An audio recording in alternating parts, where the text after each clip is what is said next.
You're about to listen to TADPOG. Tyler and Dave play old games. It's a comedy video game podcast. We would like to stress that the hosts are not experts and are really just very crass commentators. Seriously, this is an explicit podcast that happens to talk about video games sometimes. So please enjoy this pretty okay podcast with Tyler and Dave.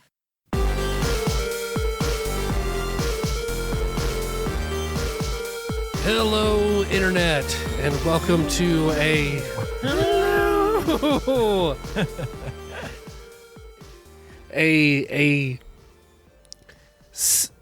sick sad world remote recording of TADPOG, Tyler and Dave, and Ian play old games. So we probably sound a little different. I have finally been bitten by the zombie. And came up with a positive COVID test. So, unfortunately, I had to request a remote recording so I didn't spread my plague virus to the two of you. You've been around Chris Rock recently, or? Yeah, always. No, I made it this long without ever having a positive COVID test. So now I finally have one after most all of my department of work has it. It's been a complete shit show. Not only did I, have to do like a reduction in force plan, on top of that, everyone got sick. So it's been awful. And then Melissa is sick. That's how, because I thought I had a sinus infection. And then she went to take a test because she started feeling bad. Because I took a test and it was negative. And I was like, okay, it's a sinus infection. Called my doctor, got antibiotics. And then she started feeling bad, took a test that was positive, brought me a test. I took it, then I was positive, and, well, here we are. We've enjoyed a few days together, though, but the very first day she was supposed to start as a nurse on the floors, she couldn't go. God, that's the kind of timing that I would expect for people like us, just sort of that kind of a everyday bad luck sort of, well, I've been working towards this for a couple of years and I'm ready to go and now I can't. Yep, she was very, very worried and very upset. Yeah. But her boss just like, I guess she's probably very used to it, just told her the number she has to call and be off for 5 days and then go back to work and wear an N95 for 5 days. So, well, I'm sure in that profession, especially, they're probably, prepared for employee outages because of sickness, especially like COVID and stuff. Whenever I was, I met with the CNO and we were walking the floors, kind of discussing a plan, and I was shocked at the number of nurses in N95s because it's like everybody's fucking sick. It's that time of year. Yep.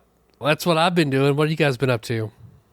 Not a whole lot. Just been sort of doing my usual. Been busy at work and not had a lot of time to do things that I really want to do. But I guess that's just part of being a grown-up. Still no anime to report on. I'm kind of out of that for the moment still, but I do have a couple of movies I was going to bring up that I watched over the week that were fairly surprising. Both of these are on Amazon Prime. Actually, I think this first one is on Prime and the other one may be on Shudder. I can't remember, but it's easy enough to find if you look it up. But the first one is called Bullitt County, and yes, it's that Bullitt County, the one in Kentucky, and it's basically a movie about a group of friends that get together. Not in 1977 is when this takes place, to go on a bachelor party, or to have a bachelor party for a friend of theirs. On the Bourbon Trail, and they end up, he's from Bullitt County, and they end up on that from his neck of the woods on that part of the trail, and then they hear this legend of this buried treasure out in the woods, and they decide to go after it, and it's chaos ensues at that point. That's pretty much the most I can say without spoiling it. And then, I give it. It was a surprisingly good movie. Has some neat little twists and turns in it that I did not expect. It didn't really follow the, I guess, typical, too stereotypical formula of your traditional kind of horror movie, whatever. But I give it a solid 4 stars. Wiz and Sage says check it out. The second one is another movie called The Retaliators. And this one is about a preacher who is sort of a pacifist. They kind of establish early on in the movie that he's not a very confrontational person. He'd rather avoid a fight. And I get it. I hear it. Yeah. And almost to the point, though, of seeming weak. And then something really tragic happens in his life, and it sends him down a path that isn't quite so much pacifism anymore. But it's not, again, this one kind of surprised me as to how good it was. So the soundtrack to this movie is okay, but that's probably the worst thing about it for me, because it's a lot of like early to mid 2000s metal / hard rock. Some of the members of the band Five Finger Death Punch are actually in the movie. Wow. And there's some like, I don't know, it's just not my thing, but the music worked pretty well for this film. And again, it was surprisingly good. We were just kind of watching these movies thinking, well, we're just going to kill a couple of hours on a Sunday afternoon, and ended up stumbling on these two that were really good. Retaliators, I'm giving a 3 stars. Wiz and Sage says check it out. I recommend it. It's a fun time. And then I'm almost caught up on the... Huh? Are they pretty new? Sorry. Yeah, I think so. I'm almost positive Bullitt County is within the last couple of years. And I think Retaliators might be as well, but I forgot to note, excuse me, I forgot to note when they came out. So, but anyway, continuing on, I almost caught up on The Boys, and this show just keeps getting better and better. It's one of those that you wouldn't expect to have to be as sort of deep as it is. No pun intended, because one of the main characters' superheroes' names is The Deep. I remember seeing all the Reddit memes of deep thoughts with the deep. Yeah, he's a fucking tool. But it's an unbelievably good show, and it really does a good job of not only of like really sort of in your face social commentary about very recent, things in our real world, but also it shits right on top of this whole superhero thing that has become so big and popular. I think it's sort of if I had to guess, I'd say it's probably sort of starting to wane a little bit now. But it really does a good job of making fun of that whole thing, and I really dig it. It's still a solid 4 stars. Wouldn't say says check it out, and that, as they say, is that. I think that's all I've got for this week. Dave, how about you? Honestly, like not a whole lot. I don't have much to update since last week. I mean, I'm still listening to the Wolves of the Kala. Yeah. Yeah, I like it a lot. I'm just taking it slow. Pretty much just only listening when I'm in the car kind of deal. So it's been slower getting through this one than the other books, but I like it a lot. I'm starting on the third part of the book because it's split into three parts. So I am on the third part. Yeah, it's good. I like it a lot. It's I'm kind of in the point where I get with a lot of these books, except for the Drawing of Three, where it's like, okay, cool. Like I know the action's coming, but I'm super ready for it. Like I'm ready for it. But it's been good. I've been enjoying it. And then just been playing Final Fantasy 14. Red Mage and Black Mage are, by the time this comes out, they'll be at level cap. They're both one level away from cap. Nice. So Black Mage is interesting. I think I'm going to get it to cap and then be like, cool, I'm done with that class for a while. It's just it's complicated. It's a complicated job. But maybe I'll feel differently when I know the game better. But I unlocked Dancer, so I've been leveling Dancer. Dancer's pretty fun. They're a DPS class or a damage dealing class, but they can also give buffs at the beginning of a fight or a dungeon. They'll choose a dance partner, and they buff themselves along with their dance partner. So it's that's cool. It's been fun. I've been kind of down recently. I've been dealing with some issues on at the back of my scalp, and they did a biopsy on that today. And oh shit! Damn. Yeah, and it hurt. So I got a headache. Yeah, I got a headache going on. I got a stitch back there, which sucks. And hoping we can figure out what the problem is. Shit, man. Yeah. So it's been kind of a between that and that was just today, but between that and just the way the weather has been recently, it's been kind of snowy and the kids have been out of school, or we've only got one kid, but I mean he's out of school, and I don't know, everything's been fucked up this week. Yeah, it's been gross and cold, really super fucking cold and wet and cold and wet. Mm-hmm. Ugh. Yeah, I'm kind of with you on that, buddy. My dad has that scalp stuff done sort of all the time. I guess he's got a lot of precancerous spots, so he has to go and get them frozen off and dug out every few months. The last one, they had to go so deep, they had to have multiple people come in and push both sides of his head together to get enough scalp to sew it back.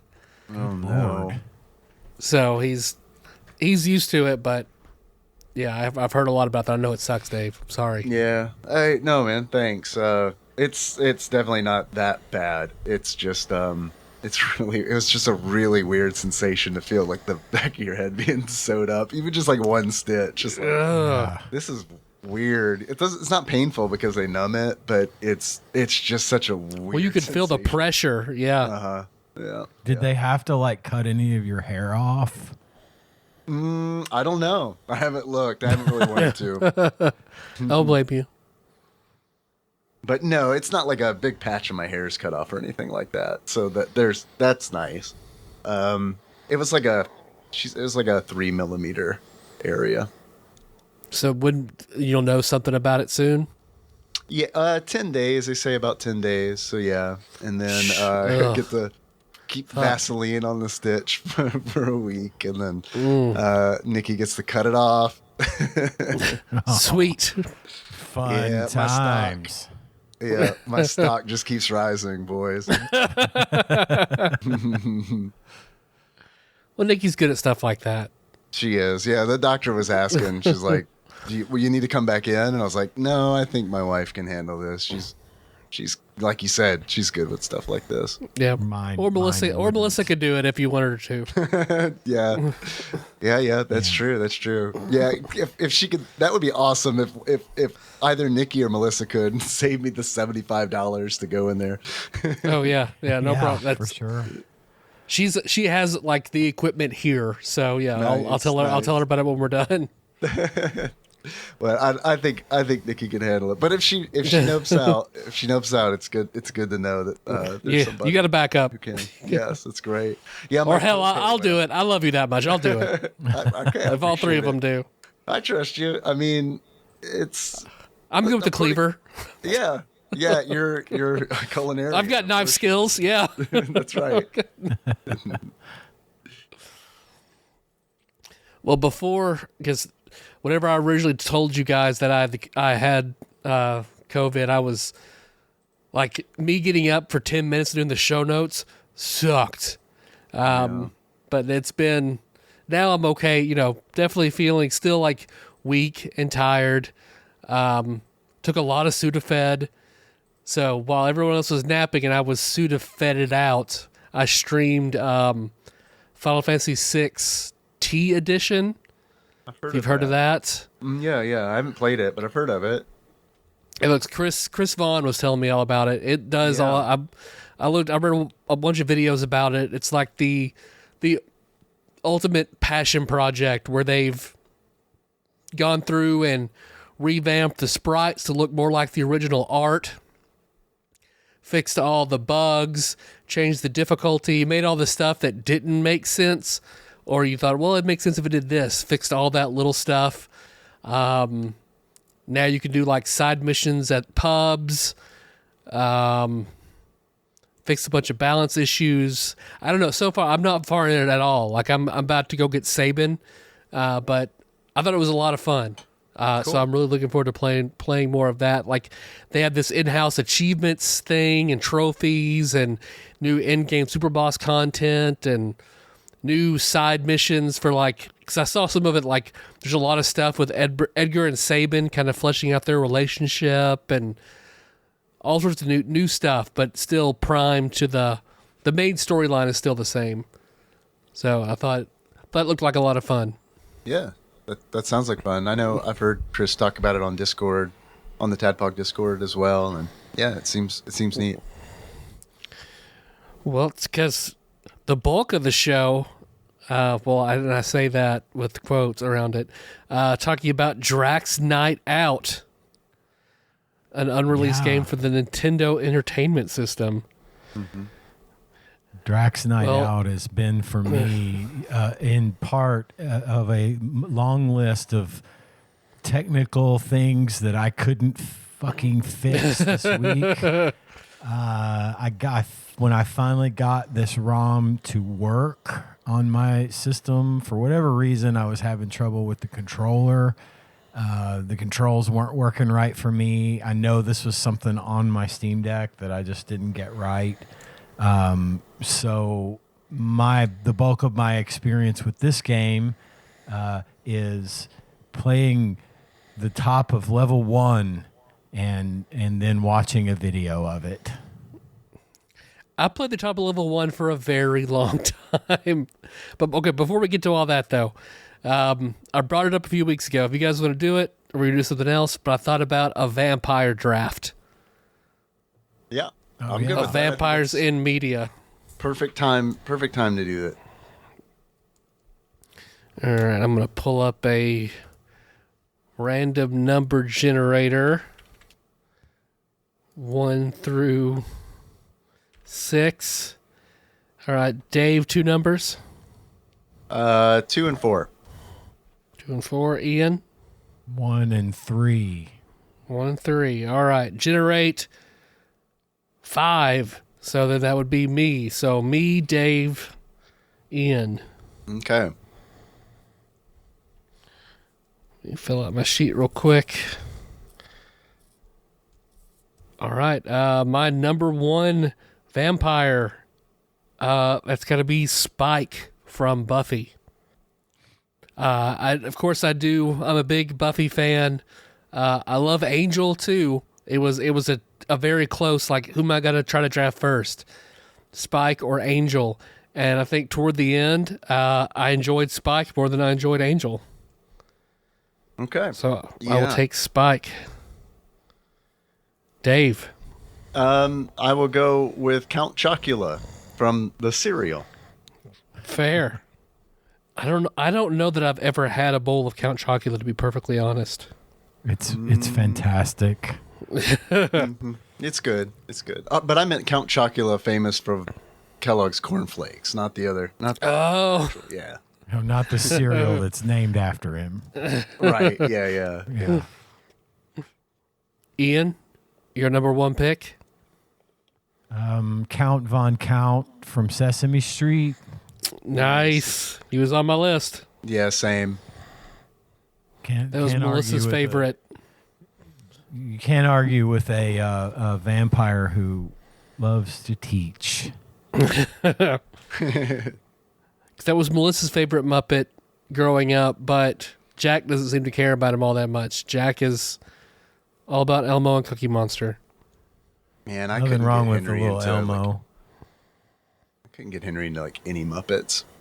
Oh, really? Yeah, just wasn't really interested. We even did Muppet Christmas Carol, and he did about what he does for every movie. Granted, this was like 2 years ago.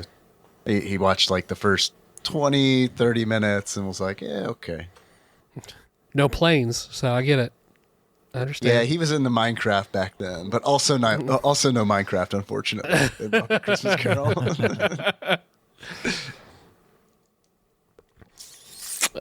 My number two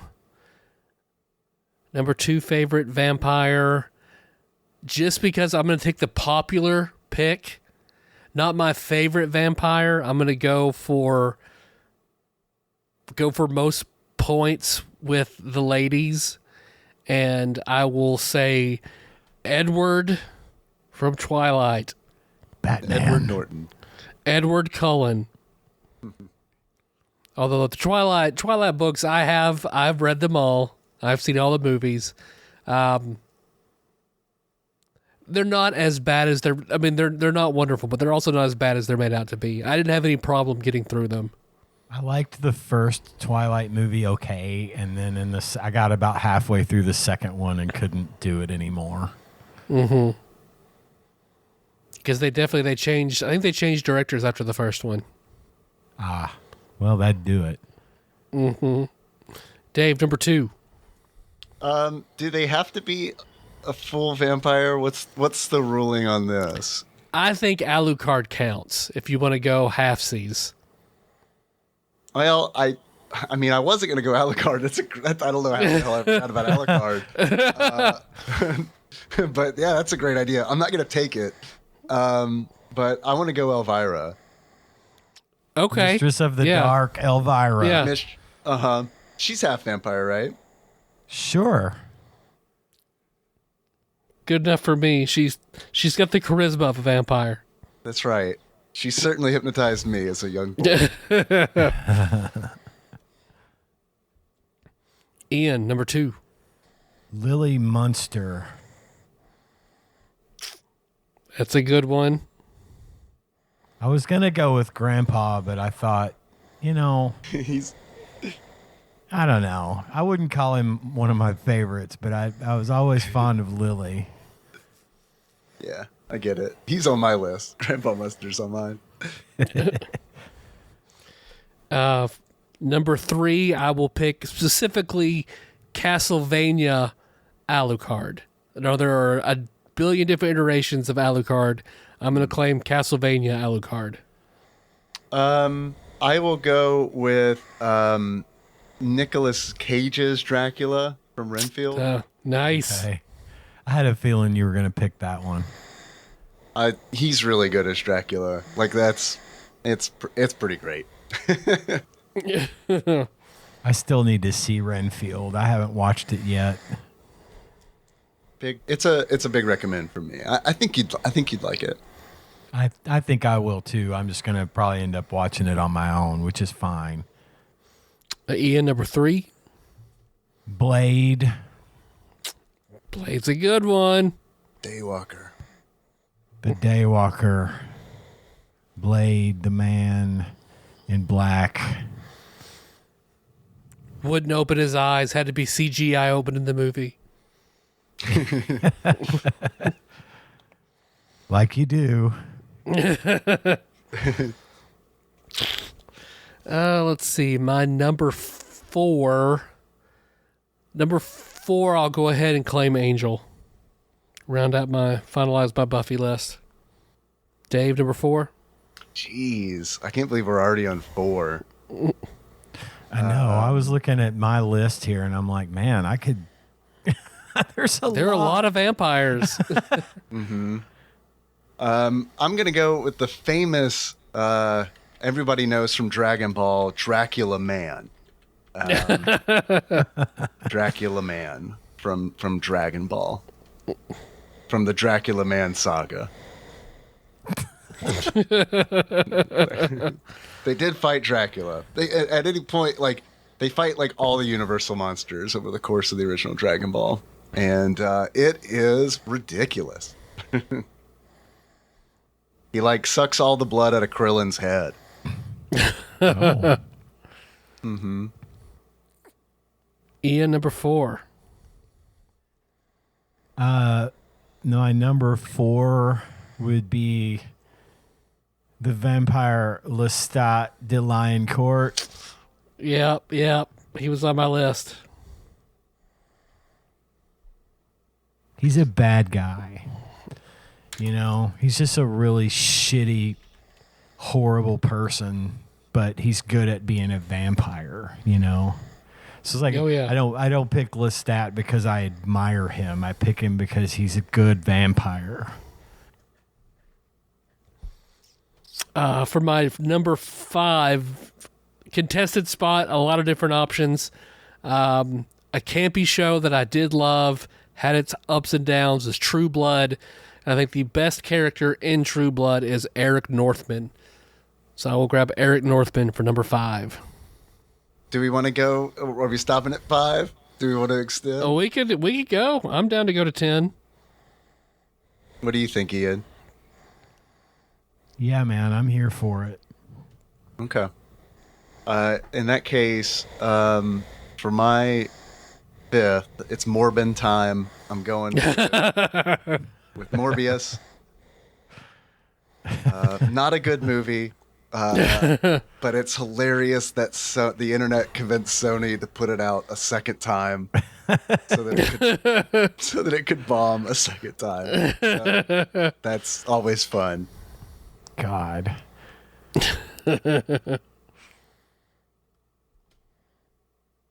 Ian, number 5. I will pick Celine from Underworld. Celine's a good one. She was on my list. My number 6. Well, I've always wanted to see more of those movies, but I've only seen the first one. But I know there are like a whole bunch that kept coming out way after I thought they were done. But for my number 6, I'm going to pick Laszlo from What We Do in the Shadows. Nice. Damn it. Yep. Damn it as well. That was on my list. Matt Berry is so fucking good at everything he does. Mm-hmm. Yeah, he's great. Dave, number 6. I'm gonna go with D from Vampire Hunter D, since we're allowing Good half one. vampires. Good one. I always wondered how what it was like having a hand that would talk to you. And all the things you could do with it. Yeah. That's right. Yep. Ian, number 6. Number 6 for me will be the vampire David, as is portrayed by Kiefer Sutherland in The Lost Boys. Lost Boys. Yep. Yep. Very good one. My number 7, just because I remember the scene so vividly. Santanico Pandemonium, played Damn. by Selma Hayek in From Damn Dusk it. Till Dawn. Damn it. That's awesome. That's an excellent pick. That is a scene that one sees once and never forgets. Mm-hmm. Dave, number 7. Number 7, I keep thinking about Mr. Burns as Dracula. 'Cause Henry and I went on that like so many Treehouse of Horror episode tear on Halloween, and that one sticks out in my mind. Also, that's like got one of those scenes where it's like there's a frame of animation where like Bart's eyes are looking one way and his mouth is the other way. I see that one get memed a lot. But yeah, I'm gonna go with Mr. Burns as Dracula. Perfect. Ian, number 7. Tyler, you picked Eric Northman, right? I did. Well, I'm picking Bill Compton, but only because I just wanted to say Sookie. Sucker. Sookie. Thank you, Dave, for sending that picture. You're welcome. I posted the Bart in Discord.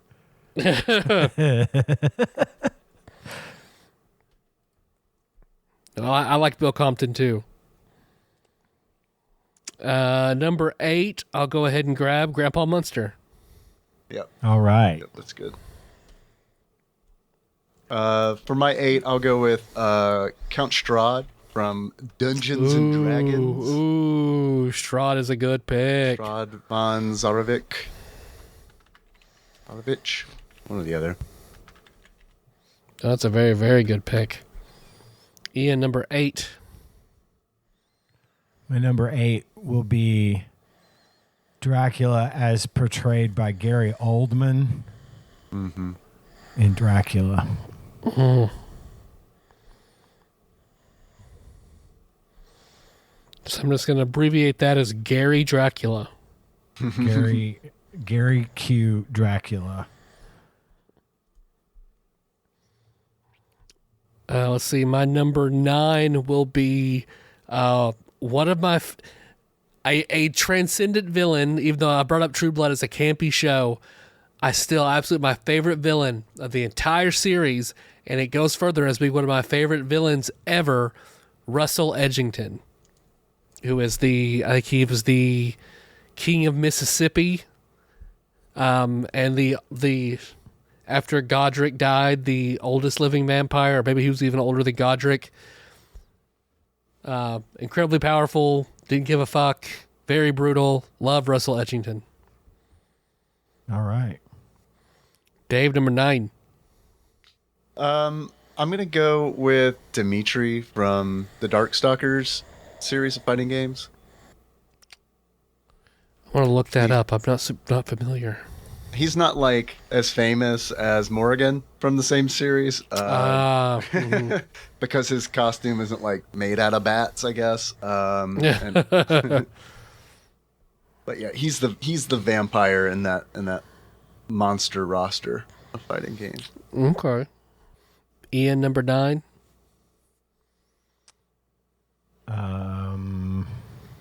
Well, I have to look up someone's name. Oh my God. And I've found the literal worst website on the planet. Bear with. I have my pick. I just have to figure out. Okay. This is number 8 or number 9? Number 9. Number 9. My number 9 is Alira from 2004's Van Helsing. She's the the redhead of the 3 brides of Dracula. I like her the most. Okay. I'll round my number 10 out with Jubilation Lee. Nice. Okay. Jubilee's run, where she was a vampire. Guess what? And she was a love interest of Gambit in that series, in that run, I think. Yeah, I don't know. I've heard that she was a vampire. That's about as much as I know, which that's kind of interesting. I mean, that's kind of like out of any of the X-Men to become a vampire. That's kind of That's a good one because like her power involves like light. That's kind of like that's kind of interesting. Also, she's like presumably pretty low powered, so it's more interesting, I think, than someone like Apocalypse becoming a vampire. Yeah. It's like, so what does he gain? Like at this point, he loses. He just gets sunlight. Now he has like weakness. Now he just If anything, it's worse for him. Yeah, it truly is a curse for him. Dave, what number 10? Vincent Valentine from Final Fantasy VII. Ooh, that didn't even cross my mind. If we'll count it, but I mean, dude sleeps in a coffin, so yeah.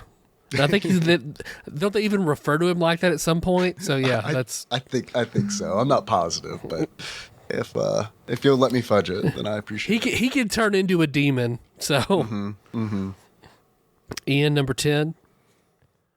Number 10 for me will be Chloe Grace Moretz as Abby in Let Me In.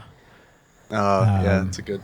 Great movie. It's an American remake of another movie, a foreign film called, I think it's like Let the Right One In or something like that. Mm-hmm. She was really good in that. Any honorable mentions? Leslie Nielsen. Yes. Oh, damn. That's a good one. It's a really good one.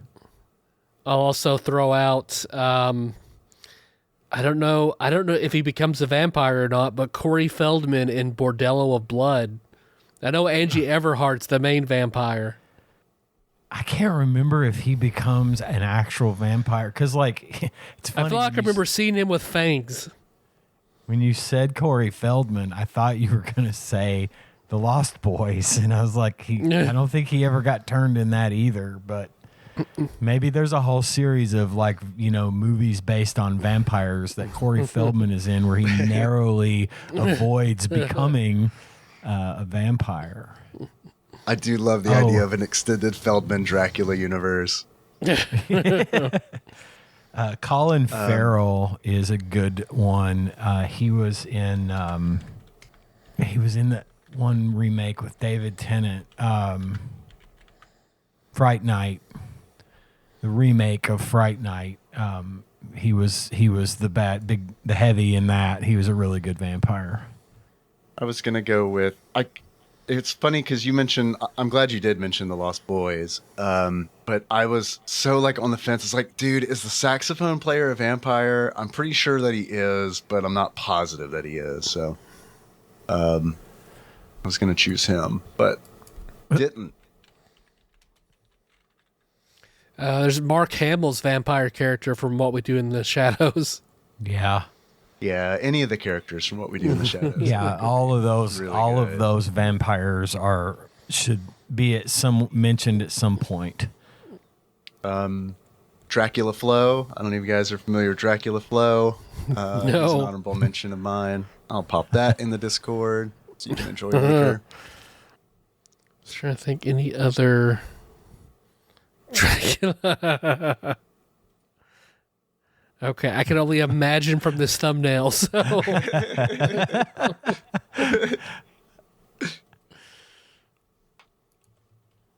right, I feel good about that. Yeah, that was a great draft. It was a really good suggestion. I liked it. All right, so we want to take a little break and then come back and talk about Drac's Not Out. Hell yeah. Hell yeah.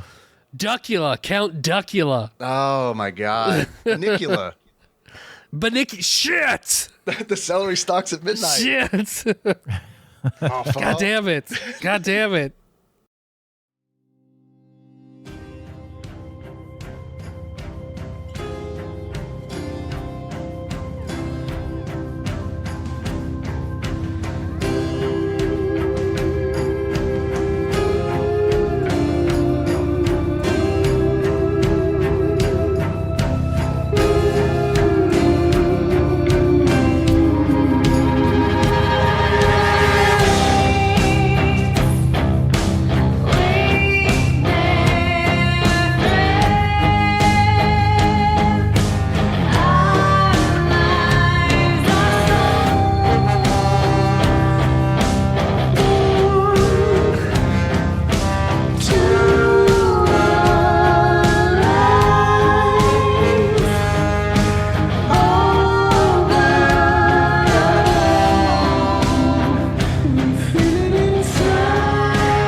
And we're back. And now it's time for the game talk. Okay, so is there official box art for this? Yeah. I mean, there's box art. I don't know how official it is because the game didn't come out. But yeah, it exists. So I'll assume this is the what it would have been because it has Nintendo's seal on it of Dracula looking like Grandpa Munster but with some Reebok pumps on. So I can't not laugh just thinking about the concept of this game. Yeah. The Reebok stuff came later. I read an interview from like the developer of the game. I can't remember his first name, but the developer was talking about how like they were making this game, and then all of a sudden Parker Brothers was like, "We need Reebok as a sponsor." So they weren't even like considered until like way after the fact, and then he said they reluctantly did it. They're like, "Okay, I guess." And then Parker Brothers is like, "Nah, never mind. We can't do the game." So the game never came out. I feel like it should have. I don't know why not release it. I guess some sort of inner turmoil with Reebok. I guess. I guess, or maybe they didn't want to spend the money on marketing it. To me, it seemed like it was definitely a budgetary issue, because in that interview, the developer from Microtech like talks about they took on Reebok as a sponsor essentially to try to save the project. Yeah, so I think it was a money thing. Gotcha. And Nintendo had a stranglehold on the cartridges because you had to license the cartridge. You had to pay for the cartridges. Oh, yeah. So there's a lot of extra cost that goes into releasing a game other than developing it. So I wonder, I don't know. I wonder if that had anything to do with it. You're probably right. Because, looking at this, looking at the box art, like I would have, just because of the shoes, the only thing I would have thought it would possibly have been is a platformer. Yeah. Otherwise, I would have had no clue what this game would have been about. Man, Drac should have been an unlockable character in Shaq Fu. Like, I'm there for that. The monster in Reebok shoes will jump off your shelf. Yeah, some marketing material for. This would be a pretty good tattoo. Pretty good. Pretty good. Who lost the vampire draft? Let us know, audience, and that person will get a Drax Night Out tattoo. Has to get the tattoo. Okay. I'll do it. I don't care. How big does it have to be? I think that's dealer's choice. Okay. Yeah. Or full back. Full back. It has to be the size of your foot as the pump, and then a full-size Dracula going up your leg. Oh shit! Oh yeah. His nose is your cock.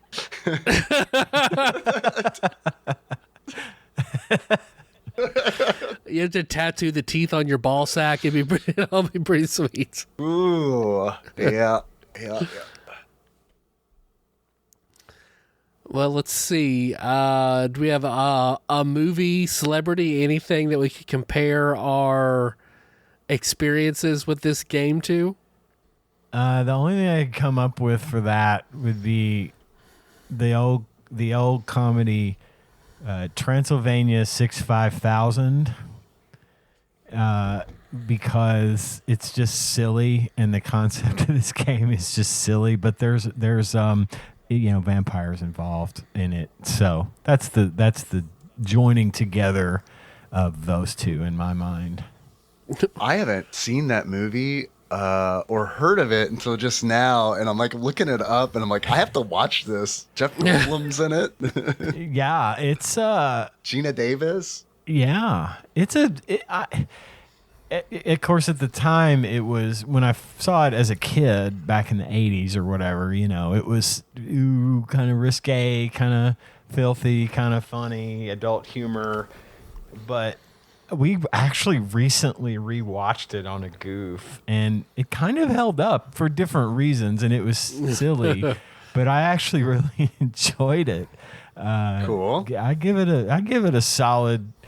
A satirical 3 stars. Wasn't Sage says check it out. You should see it just to say you've seen it, because it's actually pretty cool. It's a funny movie. Okay. There's also another one that would fall kind of in that same genre, which is it's Saturday the 14th.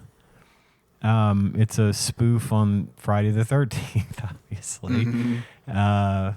Another good watch, just for shits and giggles. Okay, cool. Dave, how about you?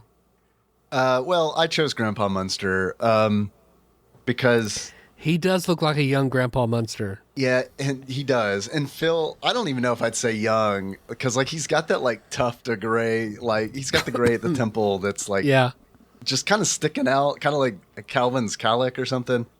But Phil, Sandwich Pope Phil mentioned on Discord that he looked like Grandpa Munster, and he is dead on.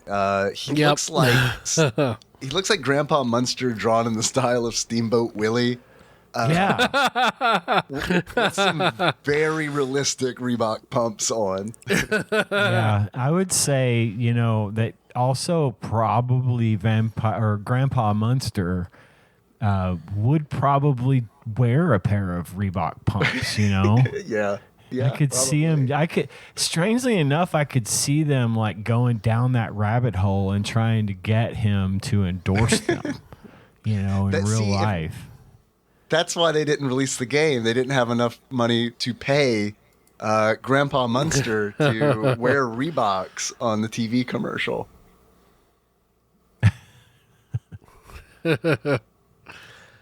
I guess I'm going to choose Gwyneth Paltrow, because I feel like if Gwyneth Paltrow were to touch any common people, she would immediately die, just like Dracula does in this game anytime he comes into contact with a human being.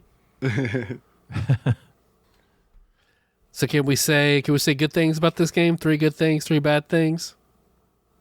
Yeah. Sure. Go ahead, Dave. You go first.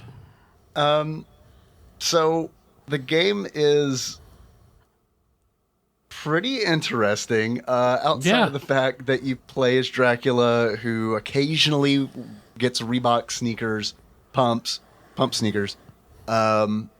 It's, and also beyond the fact that it was not released, it's kind of this game where it's half a platformer that looks a lot like it's inspired by Castlevania. Like that was the stairs everywhere. Absolutely. Yeah. And I know we're doing good and bad things. One bad thing, I guess counts as both.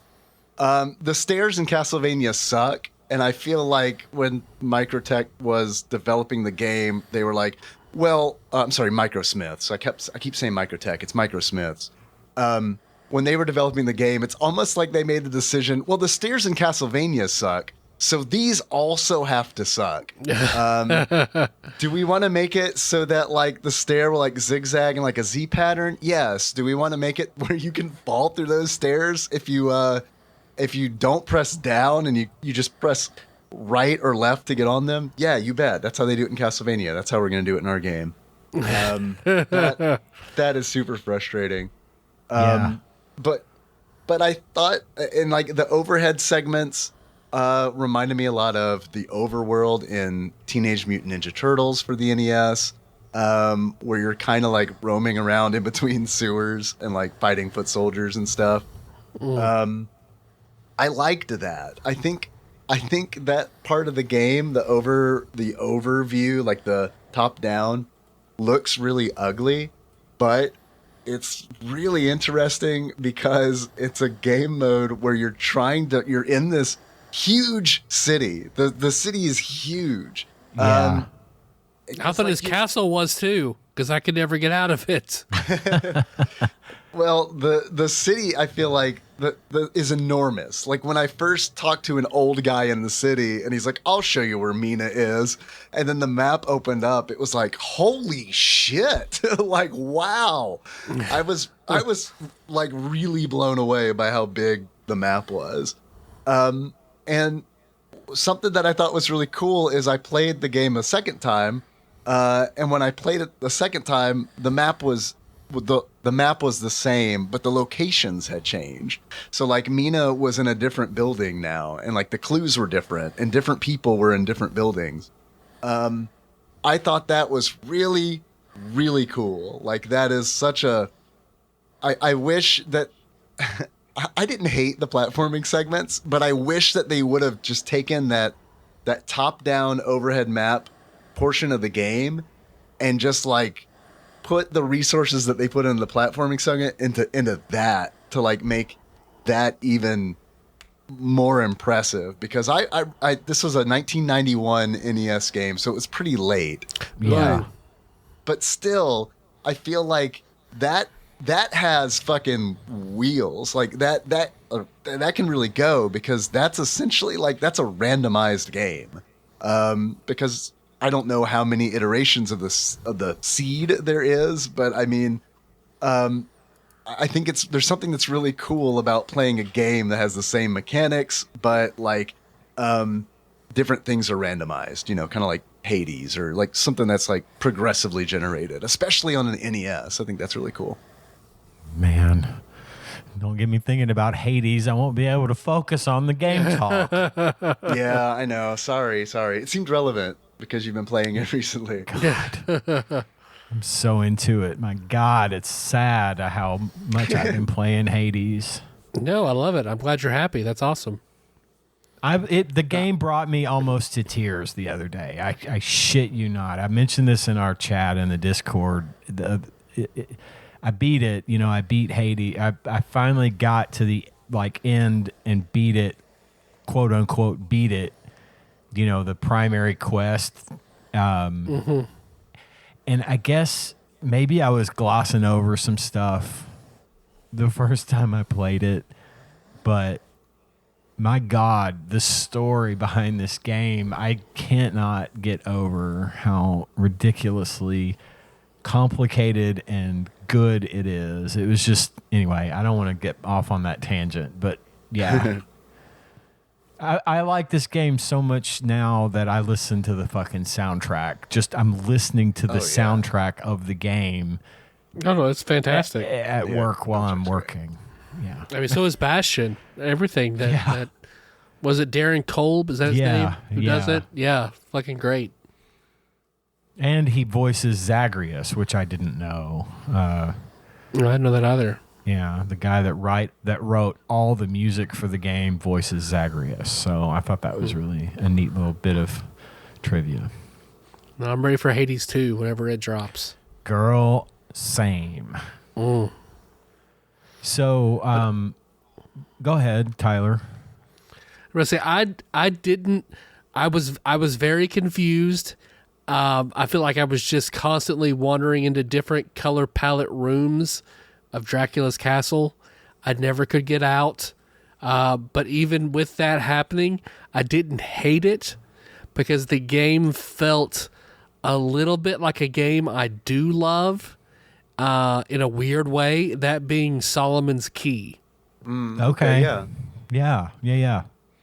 Just the way you jump and move and position enemies, it just felt like that just a little bit to me to intrigue me enough to keep going. But inevitably I would run out of time or die and go back, and after doing like 40 minutes of not getting anywhere, just going to different colored rooms, then I noped out. But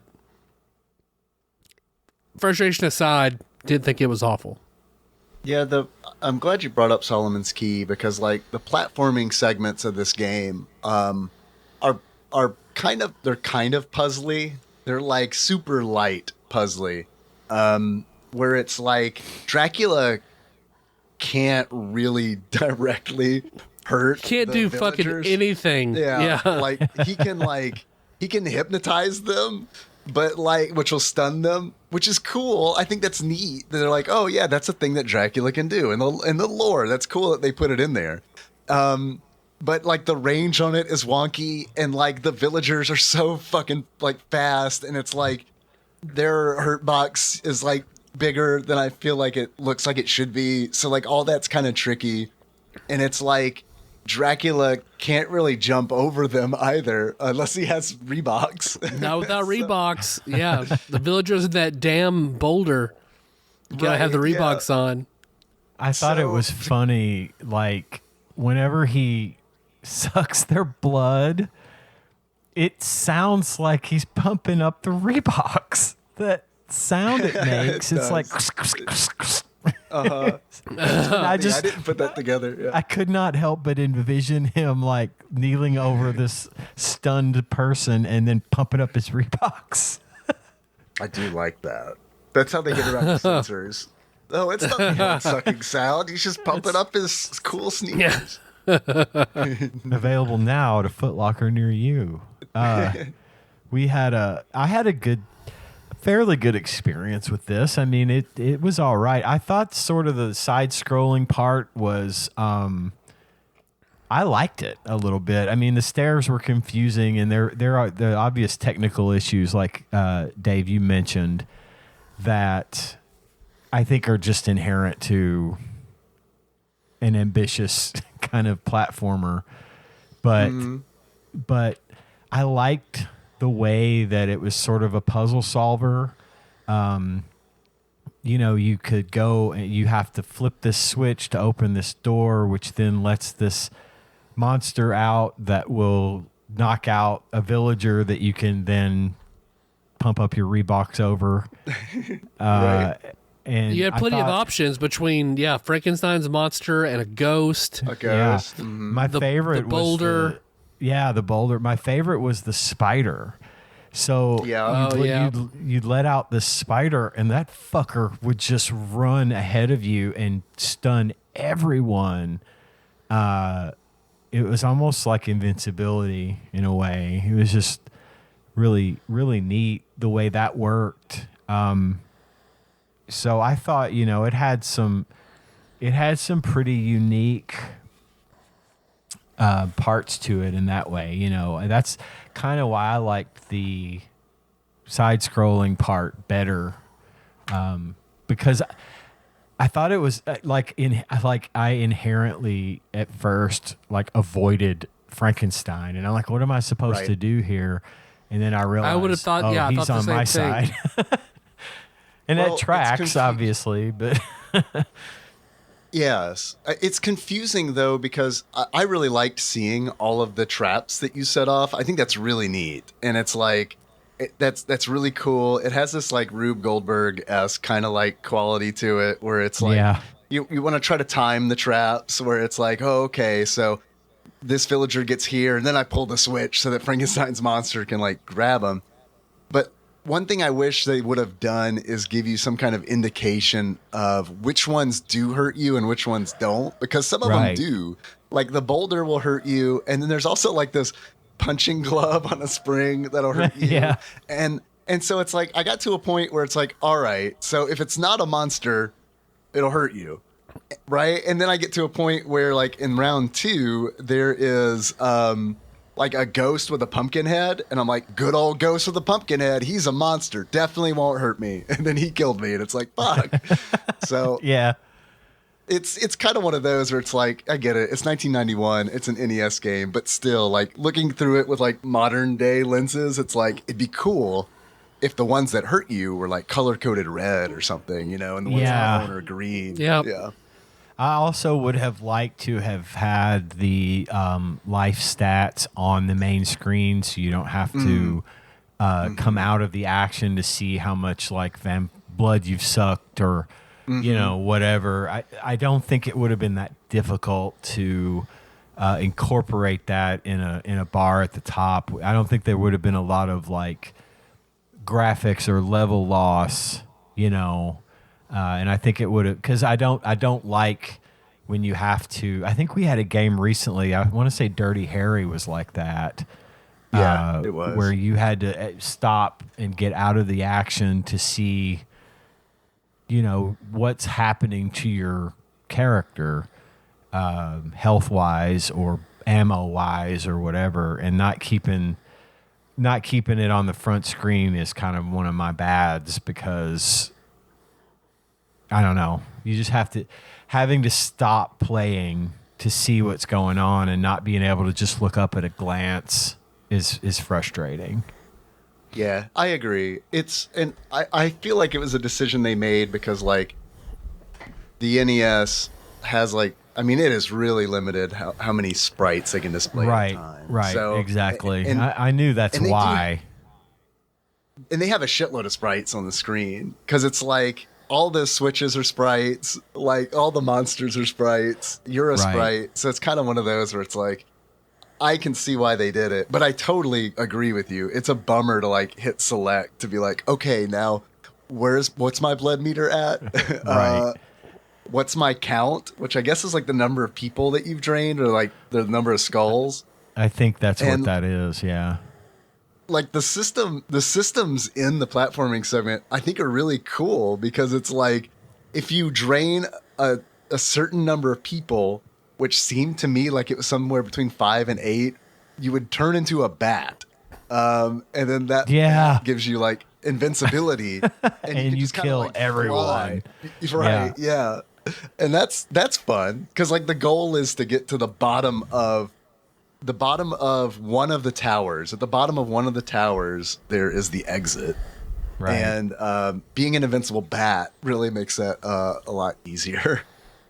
Yeah, because you just straight get them all. You just straight plow through them, and you can drop 7 to 8 levels before that runs out, and that's kind of a game changer. So yeah, again, a good placement of a feature, I think. And then in the overworld, in the second segment of the game, if you drain enough people, you turn into a wolf. That can run through the streets. He's invincible and he's much faster, which is handy because like in that overworld segment of the game, like there are enemies that are just straight up invincible. Like they're like the ghosts in Pac-Man. Like they're just like, if they touch you, you're dead. There's nothing you can do. It's the dudes in green shirts. Actually, I kind of have issue with the fact that Dracula is turning into lichen, and that's not possible. They're mortal enemies, you see. Right, of course. Trying to think what else. Good things, bad things. Buy, rent, or birthday. I don't know. I think this would be a fun birthday gift. I think I could see, had this made it to market, I could definitely see somebody's aunt picking this up at the Dollar General and buying it for a birthday present. And I don't think it would be a terrible one because I think it would be fun to have it. I think it's got a little playability. It holds its own. I could agree with that. Go ahead, Dave. Go ahead. Sorry. No, I was just gonna say that I've rent or a birthday. I wouldn't have sought this out to buy it, but rented it. I would have had fun with it for a little while. If I'd gotten it from somebody I didn't expect a game from, like my aunt or something, I would have been okay with this. It's a buy for me. I loved it. I thought it was really unique and weird, and I do wish that it came out because I would actually love to own a copy of it, like a legitimate copy, not like a flash cart copy or something. I think this would be like, because it's just I love it when fucking games, I love it when developers do this shit where it's just like I don't know, man. Let's just like, there aren't a whole lot of, I don't know. It feels like indie games now, you know, Yeah. where it's kind of like, let's just try something different and see if it works. And like, I guess we take the sponsorship. I don't know. You know, it's just a weird thing. And that, Well, as you it's know, funny like, also when things like this happen, and even though it didn't, like I said, it didn't get to market, I know that, but when things like this happen and it turns out that it's actually pretty good, Yeah. that's always the Yeah. sort of the unicorn, you know? yeah, I thought it was enjoyable. I really did. I thought the systems in like the platforming segment are really neat. I think like the having to find Mina, Dracula's girlfriend, in the overworld portion of the game, I thought that was fun too, because you get clues from people like, oh, there's a big barrel just south of the girl, and it's like, okay, now you're looking for a barrel on the map. Yeah. It's cool. I hadn't played anything like it before. I do. It would be nice to see it. When I was playing that overworld segment, I was like, okay, there needs to be a Grand Theft Auto style game, but you are a vampire, and it's like you're not doing crime shit. You're just like trying to survive. You know what I mean? And Yeah. You do a vampire shit. doing vampire shit, which is also criminal shit, but like, you know, a little bit different. I And mean, at this some game was point you could- reviewed. At some point, you could buy Reebok pumps at the Yes, of store. course. You have to be able to. And like they mean- totally like don't do anything except you could stop and pump them up, but they don't like give you any power. They're just Reebok pumps. It's horse armor in Skyrim. You pay $5 DLC and you get cool Reeboks. Yeah. If this had come out on the NES, if Drag's Night Out had actually come out on the NES, they really should have put the basketball button pump like from the sneaker like on the cartridge. Yes. And you can actually, do it when you buy the cartridge. Yes. Yeah, like the box has a die cut, like so it's like you can actually push it. Oh, that would be amazing. But Dave, I saw where you posted the review where it's been reviewed. So surely there is a real copy out there somewhere, right? They had to make a cartridge to send it out to be reviewed. That's a good question. I don't know how reviewers got copies in the early 90s. I assume that I mean there is a non publication cartridge rotating. I have no idea. Check your yard sales, people. Yep. Yep. It's probably, if it exists, it's probably one of those carts that has like, you know, like the white matte finish label that just has like Drac's Night Out like typed on it. Do not distribute. Yes. Brad from Arizona, he sent us some ads for the game, which I guess didn't actually get published. One of which we mentioned earlier, the monster in Reebok shoes will jump off your shelves ad, and then a GamePro review, which they had pretty good things to say about it. Yeah. The graphics were like the lowest score with like I think a 2.5, and the sound they gave like a 4, which I gotta say, man, the sound in this game, the sound I felt like was fine, but like the music was all over the place because like I really like the castle music. The was castle like, music fuck. was groovy as fuck. It Yeah, was good man. music.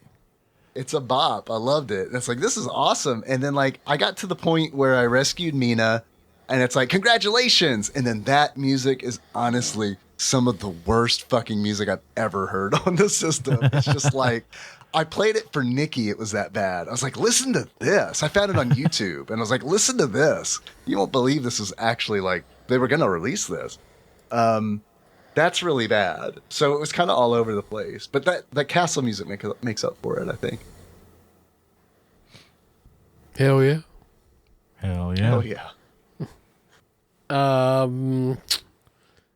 If we were to rank all the NES games, where do you think this would fall for you in the grand spectrum of NES games? Oh boy. I don't have a huge frame of reference for the NES. really any more than I do for the Super NES. But I've definitely played more Super NES games, even though I had an NES. And that reminds me, when we get to what we're playing next week, there's something I wanted to mention about that. But as far as where this ranks, I don't know. I guess probably somewhere. I have to say, despite the fact that it probably seems like it should be at the kind of the bottom, I'd say this one probably would fall squarely in the middle because it's got some solid things going for it. I'm with you, Ian. My pool of NES experience is not as big as SNES, but I would say the middle. A fair estimation right now. David? It's a top half for me. I've played so many bad NES games. And I mean, I played a lot of NES games that are better than this too. But I mean, I don't know. There are so many bad NES games that I feel like Drac's Night Out it's a top half for me. Potentially like the bottom of the top third. That's fair. It's very fair. Yeah, because I know we can't really see how much it would be on price charting, or there's no Flopsy review for it. Right. Did you guys have any achievements? I have a couple. Go on. My first one is it's like people only do things because they get paid, and that's just sad. And to get that achievement, you pick up a pair of Reebok pumps in the game and run faster and jump higher. My second achievement is to make you a vampire, they have to suck your blood, and then you have to suck their blood. It's like a whole big sucking thing. Little Buffy quote there for my second achievement. And to get that, it is drain 20 villagers of their blood. Nice. I've got a few. The first of which is going to sound familiar. Contractor, no, I will not bow to any sponsor. In order to unlock Contractor, no, I will not bow to any sponsor. You play Drac's Night Out while wearing a pair of Reebok sneakers. Nice. Next achievement is Dead and Loving It. In order to unlock Dead and Loving It, you finish round 3 of the game. That is the final round in the game. It rotates from platforming segment to overhead. And then it repeats that for round 2. But the platforming segments, they're both, changed, and then it does it for round 3. So if you beat all 3 rounds, you unlock Dead and Loving It. My next achievement is From Dusk Till Dawn. In order to unlock From Dusk Till Dawn, rescue Mina right before the clock strikes 6 a.m. Because the game gives you a time limit. It starts at midnight, and then every hour in the game, in-game hour that passes by, like a title card will come up that looks a lot like the cards from Nosferatu. Yeah, I thought that was neat. Yeah, I think it's really cool. And it says something like, the clock strikes 2. Only 4 hours remain before, the sunlight comes and kills Dracula. So I think that's neat. Again, Ian, this kind of goes along with maybe what you were saying, where it's like, it'd be nice if the time were displayed so you could see it while you're playing, as opposed to like the game pausing to tell you, yo, it's 3 a.m. Yeah, nothing like a time sensitive objective, and you have no clue as to how much time you have. Right. And then my last achievement is Drac's Night Out, more like Baby's Day Out. In order to unlock Drac's Night Out, more like Baby's Day Out, finish round 1 of the game.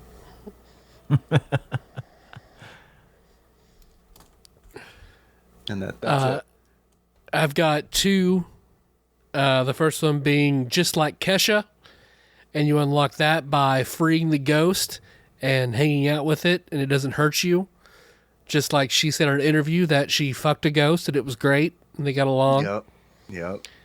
Fucking lucky ass ghost. And then the second one being Sisyphus was right, and that is get to where you're almost out of the castle, die from the boulder hitting you and have to start all the way over again. Man, you talking about the ghost reminded me of like in that overworld segment. I swear to God, this game is fucking cool. Like, see, you collect keys and like the keys will open doors. It breaks the lore a little bit. You can break into people's homes. You don't have to be invited. But see, again, if we're going to like a Grand Theft Auto kind of like style version of this game, it'd be great if there's like a, like a convince you to invite me in simulator, we got like a dialogue tree. And then like you could always hit the hypnotize button. It's like, fuck it, this isn't working, hypnotize. But like in Drac's Night Out, if you go in one of those houses, sometimes there's like a guy, like an old man, who'll give you a hint. But sometimes there's like I went into this one house and there was a woman sleeping in there. And I'm like, well, I guess I go over and like suck her blood. I mean, right? And I go over and suck her blood. And then like she turns into a vampire spawn. And she's like, let me show you where the girl is. And then she leaves the house and you can follow her. She's on the overhead map and like you can follow her. She like leads you to where Mina is. I don't know. Awesome. It's stuff like that's, yeah, it's cool. It's like, they put so much like little weird shit in it that I love that. That's like, I don't know, that's like Monster Party-ish. Yeah, a bit. That reminds me of it, yeah. Well, I got beards and glasses. If we want to do that. Yeah, you can't see me stroking my beard, Dave, so I had to say it out loud. Yeah. You could have sent me a like gift. Strokes beard. In Discord chat. Tyler, if you were to give this game a beard that sums up how you feel about it, what kind of beard would it be and why? I would give it the beard of UFC fighter Conor McGregor. Oh, okay. Because he has the largest Reebok sponsorship of all time. That's awesome. Tyler, if you were to give this game a pair of glasses, what kind of glasses would you give it?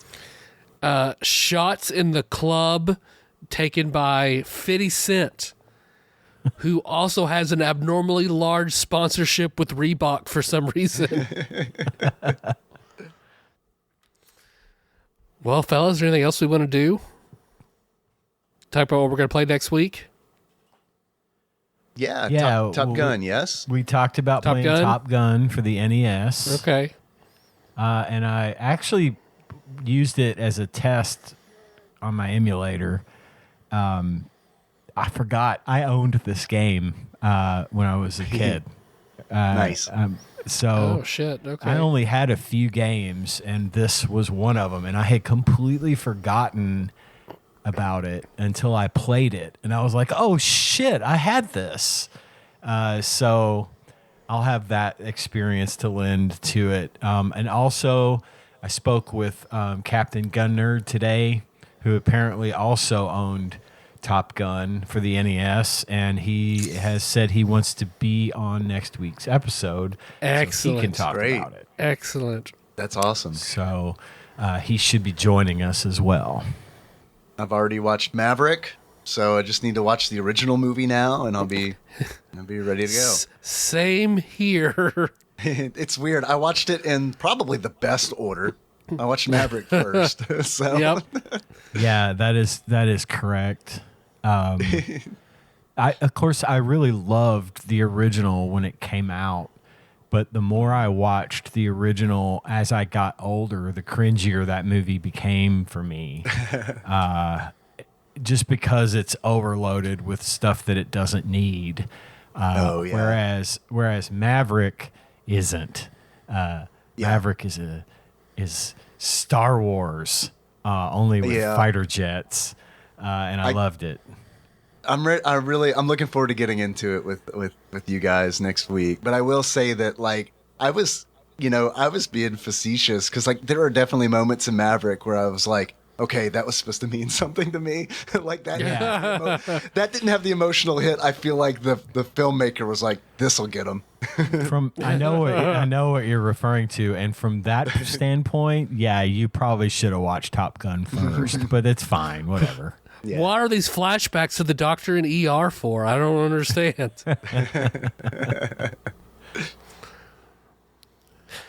Yeah, okay, cool. Top Gun.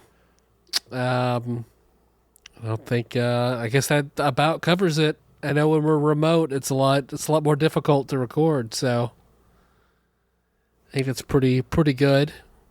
Yeah, I think Yeah. so. Well, let's see. Thanks for listening, everybody. You can find the show on iTunes, not on Spotify, but not SoundCloud or Stitcher, but on YouTube, all over the place. We got lots of shit going on, but most importantly is that Patreon. Yes, we do have that Patreon, as we like to say every week. Patreon.com/TADPOG or pisstasters.com. Taste the piss. Thank you, Dave. We are very grateful to have so many generous donors at any level. It's really great that y'all would give us your money. Just because we're doing something we love to do, and the fact that you love what we do, and that causes you to want to give us money, makes me very happy and makes me very grateful. So thank you all. We do have a list of who we like to refer to as our executive producers. And these are the folks who donate $20 or more per month to the show. And I'm going to read the list of executive producers now, starting with Plinko Nick Price, Cubicle Monkey, Cthusiast Jeff Miners, Gamebug Prime Nathan Eaton, Matt Gentile, a.k.a. Gentle G, Louisville correspondent Princess Consuelo, Banana Hammock, Flavor Trick, Tara and Doll. Congratulations on your marriage. It's been a while since I fucked that one up, so I'm okay with it. Pinball Airplane Archmage Chris Edler, we're sorry you couldn't be on this episode. Sandwich Pope Phil Hawkins, who apparently likes Metric. I mentioned Metric being the band that played the song from Scott Pilgrim. He mentioned that in Discord, so good for you, Phil. I'm glad you like Metric. Drinksmith Joey Webster, Derek Pope Sandwich. Thank you all so much for your generosity. And as always, thanks to Dane, our backlog banisher, for putting our show up on YouTube every week. And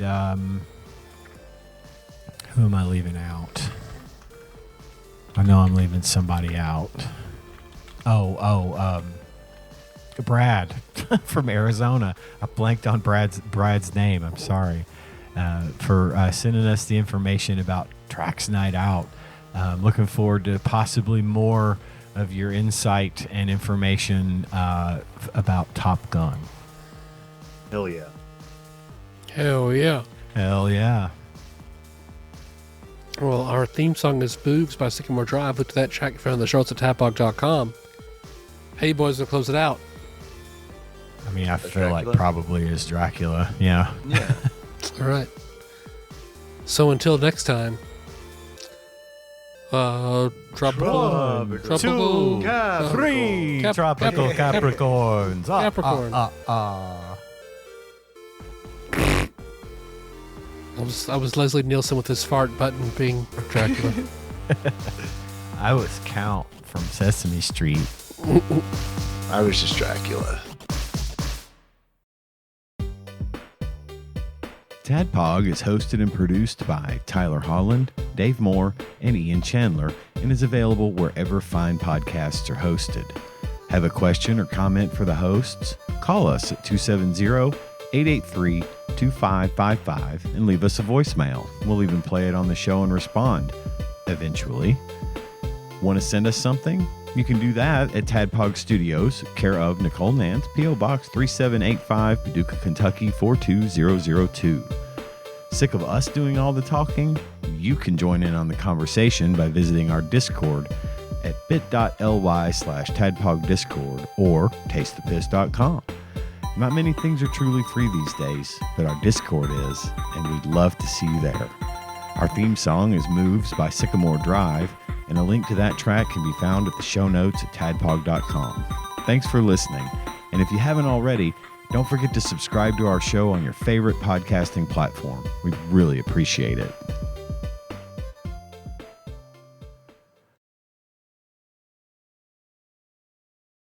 And now, for dramatic reading.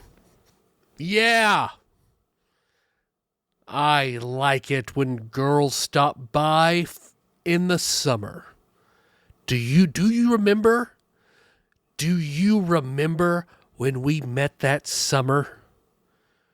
New Kids on the Block had a bunch of hits. Chinese food makes me sick. And I think it's fly when girls stop by for the summer. For the summer. I like girls that wear Abercrombie and Fitch. I'd take her if I had one wish. But she's been gone since that summer. Since that summer! Thank you. Man, that was took good. some commitment. Yeah, especially with the COVID, man. I hats off to you. That was for very real. good. I want to just say that, like, I'm looking forward to getting back to the Holland deck and seeing you guys, and not having to say "taste the piss" within earshot of my son. So I'm really, really looking forward to that. Well, hopefully by next week, shit. Tyler will be COVID free and we can get back together. Yeah, Oh yeah. absolutely. Hell yeah. Hell yeah.